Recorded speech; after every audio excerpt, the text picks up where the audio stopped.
Dr. Shannon, and this is Move It or Lose It, and today we're going to be talking about engaging the core.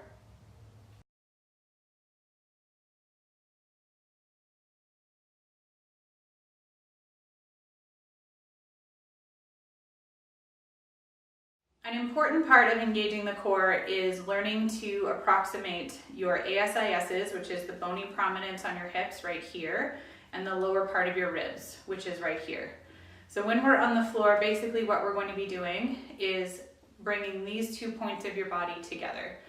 So it's easier to do when you're learning if you have your fingers on each of these points and then try and bring your fingers close together. So when we're on the floor, when I have my hands on my ribs and my ASISs, this is what I'm doing. So I'm going to be putting my thumbs on my ribs and my fingers on my ASISs of my hips and bringing these 2 points closer together and therefore contracting the abs. Think of bringing your belly button into your spine and flattening out your back. So we are going to be contracting and releasing, holding between 5 and 10 seconds, and do between 5 and 10 times. So contract and release. Contract and release. So to add some challenge to the core, we're going to be bringing one knee into the air with the shin parallel to the floor during the contraction phase, like that, and then alternating. This adds some extra challenge to your core, especially the transverse abdominis. And when I say core, I mean not only the rectus abdominis, or the six-pack muscle, which is really pretty but not actually that useful. Core also means the transverse abdominis, the internal and external obliques, and the back muscles. So it's important to work all of them for functional core strength. So now we're going to be turning over to do some back bows. So lay face down with your forearms underneath your shoulders, looking out just in front of your fingers, and lift up your shoulders and your head, coming from the lower back and the glutes, as high as is comfortable for between 5 and 10 seconds, between 5 and 10 times. And you shouldn't be lifting from your arms. This should all be coming from your lower back and glutes.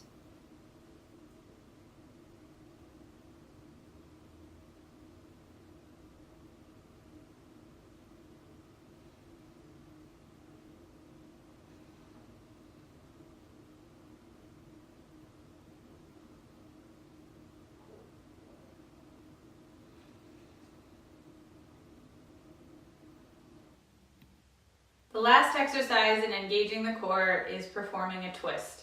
Posture is very important when performing this twist, so make sure that your legs are about hip width apart and a comfortable distance that if you need to bend into your knees, then you can do that. Stack your pelvis underneath your back. So by that I mean it should be in a neutral posture, and you should feel like you're almost tilting your pelvis forward just a little bit. Sink down into your knees and clasp your hands out in front of you. We're going to be twisting back and forth like this, starting off slow and picking up. It's important that your head stays looking forward towards you because you're not going to get the same exercise if your head is following your arms. So, hands out in front of you, sinking down into your knees, and twist back and forth slowly at first. You should feel your core engage at the sides. And this exercise is engaging the transverse abdominis, which is one of the most important core muscles. It goes all the way around to the back.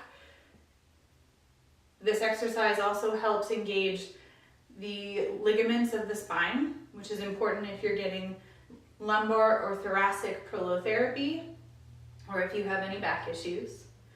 So start to speed up. And you should feel your abs starting to engage a little bit more. And this is about as fast as we're going to go.